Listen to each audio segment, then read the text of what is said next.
अब हमारी उम्र हो गई कि अवार्ड की कोई मायने नहीं रखती। अब तो ज़िंदगी में वो सेमी कोलन हो जाता है अपने करियर के सेंटेंस से।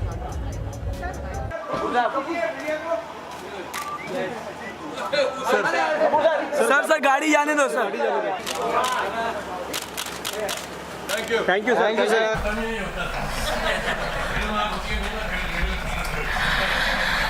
वैसे इनको पैसे नहीं मिलने चाहिए फिल्म में एक्टिंग करने के लिए। कोई एक्टिंग तो करते ही नहीं है, ये इतने नेचुरल हैं, ये इतने Ageism. He did Piku, he did Pink. They're all senior citizens. He played that character in those films. How can you say films are not being made on that? Not too many films actually. Well, there are not too many Yeah, correct. people But like Amitabh also- Bachchan also in the industry. ऐसा है कि ये ऐसे मौके पे जब आते हैं तो फिल्म के बारे में बोलना पड़ता है, तो अगर मैं बैठा होता वहाँ तो बड़ा बोरिंग सा लगता है। सब एक जैसे ही बोलते रहेंगे, वही कहानी बताते रहेंगे। सर सबसे पहला सवाल आपसे जानना चाहेंगे कि फिल्म फेस्टिवल्स। पहले तो मैं आपको सब आगाह कर दूं कि इस प्रेस कॉन्फ्रेंस में हम सिर्फ बात करेंगे तो काम की बात करेंगे। कोई उल्टे सीधे सवाल जिसने कहीं पहुंचे तो आप जानते हैं मैं कैसा हूं। जी सर। Thank you. मैं पहले आपको जरा बता दूं, so please refrain from doing anything that I will not appreciate. Thank you. Not with the award, sir, please. Not with the award. Why? एक तो मुश्किल से जीता है, उसको बोलते नॉट द अवार्ड।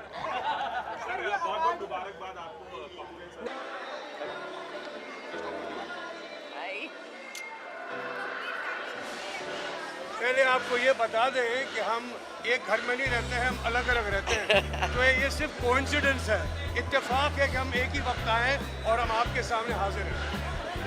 मैं देखिए, स्टाइल का मतलब सिर्फ कपड़ों से नहीं माना जाता। मैं समझता हूँ स्टाइल क्या अंदाज़ होता है ना, किस अंदाज में आप बात करते हो, किस अंदाज से आप चलते हो। अब देखिए पुराने ज़माने में हमारे जो अपने फादर के ज़माने जो एक्टर्स थे, दिलीप साहब का एक स्टाइल था, राज कपूर साहब का एक स्टाइल था, देवानंद साहब का एक स्टाइल था, वो एक अंदाज था। तो वो भी तो स्टाइल है। कपड़ों से सिर्फ स्टाइल नहीं होता, अपने आप को जैसे आप प्रोजेक्ट करते हैं वो एक स्टाइल होता है। तो मेरा मानना ये है, ऋषि कपूर का अंदाज और किसी और का अंदाज नहीं। Thank you. हम दोनों को इस अवार्ड के लायक सोचा। थैंक यू वो इसलिए क्योंकि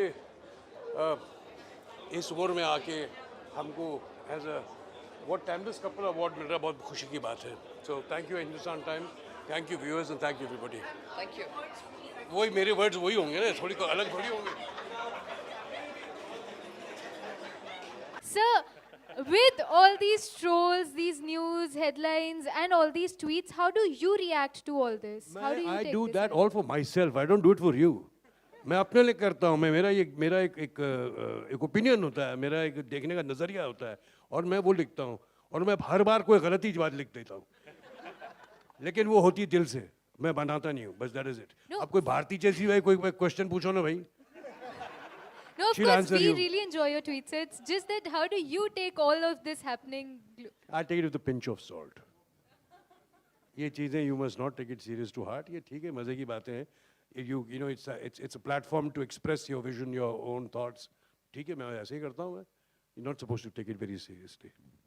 તમારી ઋષિજી સાથે ગઠબંધન સરકાર છે ને આપ आप लौट चले में आप अमेरिकन पुलिस वाले बने थे, आप लौट चले में, और इसमें भी आप ऋषि जी के साथ काम कर रहे हैं, मंटो में भी आप दोनों साथ में काम कर रहे हैं, कुछ बताएंगे? नहीं, I really admire his craft, क्योंकि अब कोई भी पिक्चर उठा के देख लीजिए उस वक्त की, मैं कहूँगा कि सबसे नेचुरल एक्टर ऋषि जी थे उस वक्त के।